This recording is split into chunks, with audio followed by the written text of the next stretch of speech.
My name is Jose. I work at the App Inventor Foundation. And today I want to talk a little bit about representational systems, which for this crowd is mostly visual programming languages. We are at the Blockley Summit after all. Okay. And those visual languages generally use abstractions, either abstractions on programming concepts or higher level functionality. So we're going to talk a little bit about how we use abstractions in App Inventor, which is probably very similar to what you guys do in your own systems. And then I want to very briefly discuss the impact of coding agents, both code and these representations that we use of code. And then I want to show you, I've been working on a couple of experiments. I want to show you some what I think that these representations can evolve into, either through the use of AI or because of the use of AI. So let's start with a little bit of history. I don't have a lot of time, so I put this together. If you go to AIF, which is App Inventor Foundation, .2/timeline, you can see a timeline of visual programming languages. If you click on the bubbles, it will give you a little bit of information about the system. I apologize in advance if your system is not here. Send me a message. I'll be happy to add it. So why do we use these representations? And in education, we tend to talk about low floor, high ceiling, like very, very easy to get started, but it allows you to do a lot of things. We also talk about white walls being very creative. And they don't rely on syntax, so it's easier to get started with. And they can also be used as abstractions for much larger systems. We are going to see an App Inventor example of that.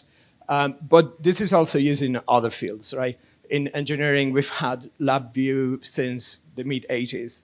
And even in gaming, blueprints for like the Unreal Engine, they are supposed to make programming accessible to designers and artists. So we are basically just going full circle now. The idea of App Inventor is democratizing app development. You don't need to have a CS degree to make your own app. So the way that we use abstractions in App Inventor, this is TinyDB is one of our components, and it's sort of my favorite non-leaky abstraction, and it's a very clean and simple get and set block. You can see them in here, get value and store value. And what I mean by non-leaky is that the underlying implementation doesn't get into the interface that you see for the user. So if you have a look at the Android version of this code, it's a lot more complicated. You need a namespace, you need in Android, you use a shared preferences object, and then you have to set some observers and some listeners. And if you want to store a value, you have to create an editor, and then you have to put a string, and then you have to commit your changes. So all of these verbs, edit, put string, commit, if they didn't make it into, they didn't leak out of the implementation into the abstraction. And that would be very awkward, because if you look at the iOS implementation of this, we actually use SQLite, and it's a completely different implementation, but the interface is the same. We still have a namespace, but we have a table. And if you want to store a value, you actually have to run a database query. You have to do an insert, a table insert. But the abstraction itself is still get and set, right? There's no implementation details in there. It's also a mixed representation. It's mostly a visual representation for abstracted functionality. With this, how many people agree with this quote? Code is read more often than it is written. Can I have a show of hands? About half the room. I guess for this crowd, it's dragged instead of written. But so the other half of the room, I I know there's been a shift towards the end of 2025 with Sonnet 3.7. Cloud Code got really, really good. So are we reading code anymore? I don't know. Let's see a few ideas to see if this representation systems that we've been using for decades are still valid. This actually, I started working on this after I talking to the parent of a legally blind student, and then doing a little bit of research on eye conditions. I used to think that you were either blind or you were not, but that's not the case. You might have you might lack peripheral vision, but you still see in the middle of the screen, or you might have issues focusing. There's all sorts of different conditions. So I'm going to talk to you about two ideas that I assure you already know. Maybe you don't have a name for it, but you're completely familiar with them. The first one is semantic zoom. Can I have a show of hands who's familiar with semantic zoom? Oh, just a few, okay. Who's familiar with using a map? Everybody, I guess. So that's semantic zooming. As you go in and out, it's not a pixel by pixel zoom action, right?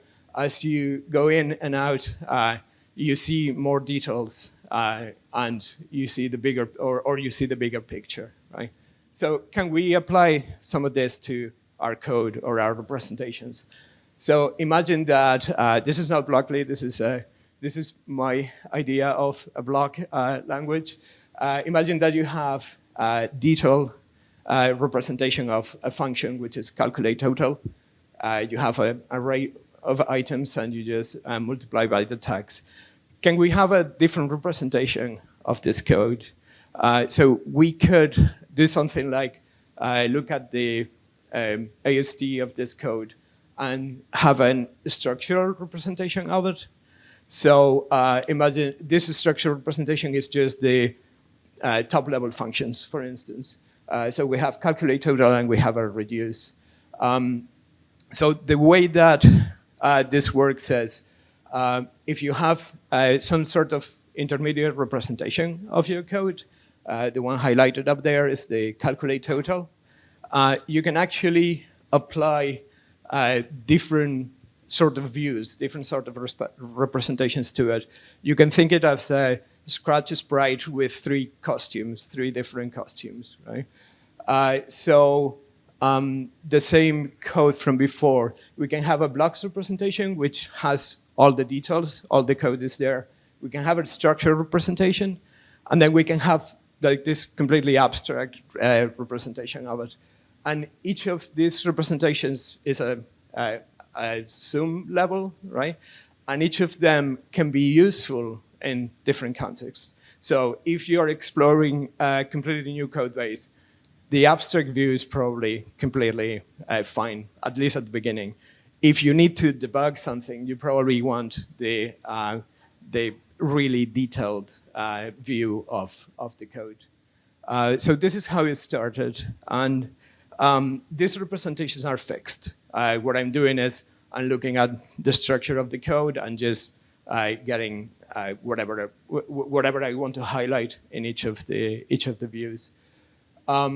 The second idea is this idea of qualia, and I'm going to read it because I cannot remember. So qualia are the subjective individual aspects of conscious experience.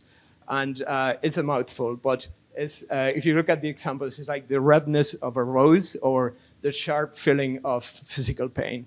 So the representations that we saw before were fixed. But what if we can have our own custom representations of pieces of code? And actually, AI is actually quite good at making stuff up. So the second, this is a video. I don't know if it's going to work. Okay, here we are. So let me see.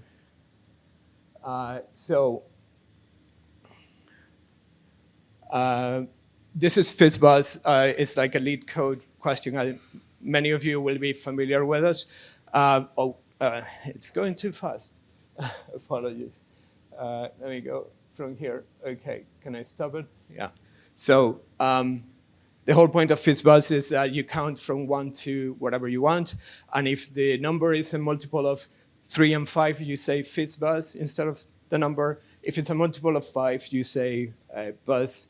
And if it's a multiple of 3, you say fizz. You see the output in here is 1, 2, fizz, 4, buzz. You can keep going.